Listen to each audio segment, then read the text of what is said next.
Hello mga mare at abay hindi nga naman Friday pero Munggo is live kaya tara samahan nyo kaming magluto ng gulay na may kasamang ginisang munggo. Meron kasi akong nabiling munggo sa palengke kahapon kaya naman lulutuin na namin ito ngayon at hinugasan ko lang pala bago ko naman ito isala. Hayaan ko nga lang din pala itong kumulo ng mga ilang minuto kaya ko tinakpan pero palagi ko pa rin tinitingnan kasi natatakot ako na baka maiga ng hindi ko namamalayan. Makalipas ang ilang minuto ay iyan malambot na nga at kaya naman nagsimula na ako maghanda ng mga gulay na aking ipangahalo. Lang pala ako dito ang isang maliit na kalabasa pero binalatan ko muna bago ko ito hiwa-hiwain ng mga katamtamang size lamang. Alam ko nga dati nung nasa probinsya pa kami ay hindi na namin binabalatan yung kalabasa. Bukod kasi sa malambot na yung balat ay alam naming sariwang-sariwa din yung gulay dahil pipitasin mo na lang talaga sa bakuran. Tapos kung ang hiwain yung kalabasa ay tsaka ko naman pinagtatanggalan ng dulo-dulo yung okra at hiniwa ko lang ng katamtamang size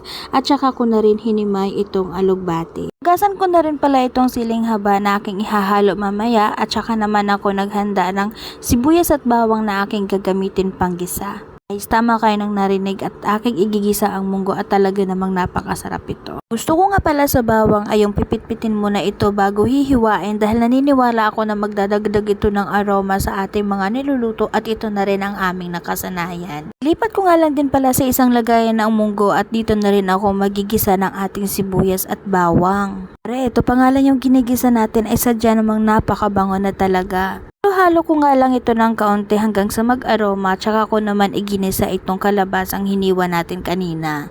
Mare, pero gustong gusto ko talaga na ginigisa mo na ang kalabasa pero alam din naman natin na kahit hindi mo na igisa yan ay sadyang masarap pa rin naman. Habang nag-aantay ay akin na rin palang hinugasan yung ibang gulay na ating ipangahalo mamaya.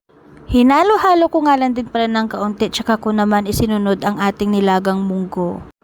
Maalala ko lang din pala ng mga bata pa kami na sa tuwing maglalaga kami ng munggo ay aba naman nakaabang kaming lahat para manghingi at lalagyan namin ng asukal. O diba, kabataan talaga.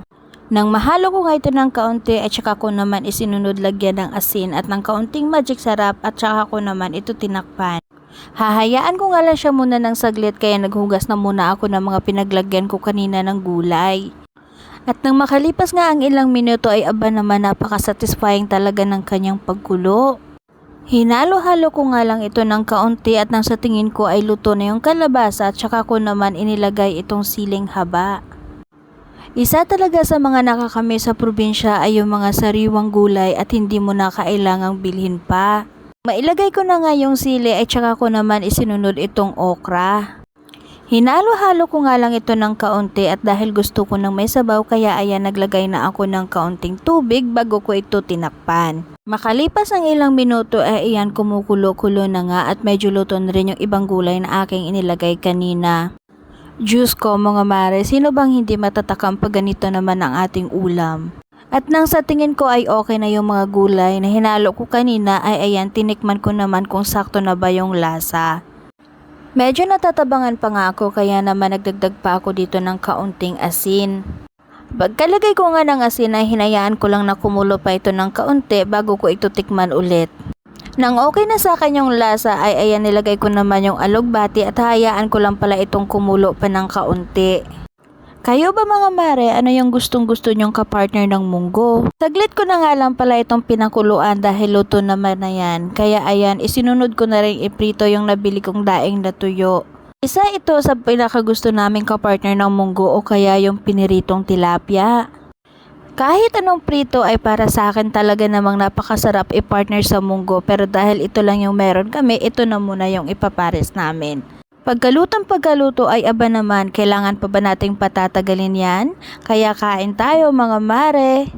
Maraming salamat sa inyong panunood at isang malaking thank you Lord para sa mga biyayang ipinagkaloob sa atin.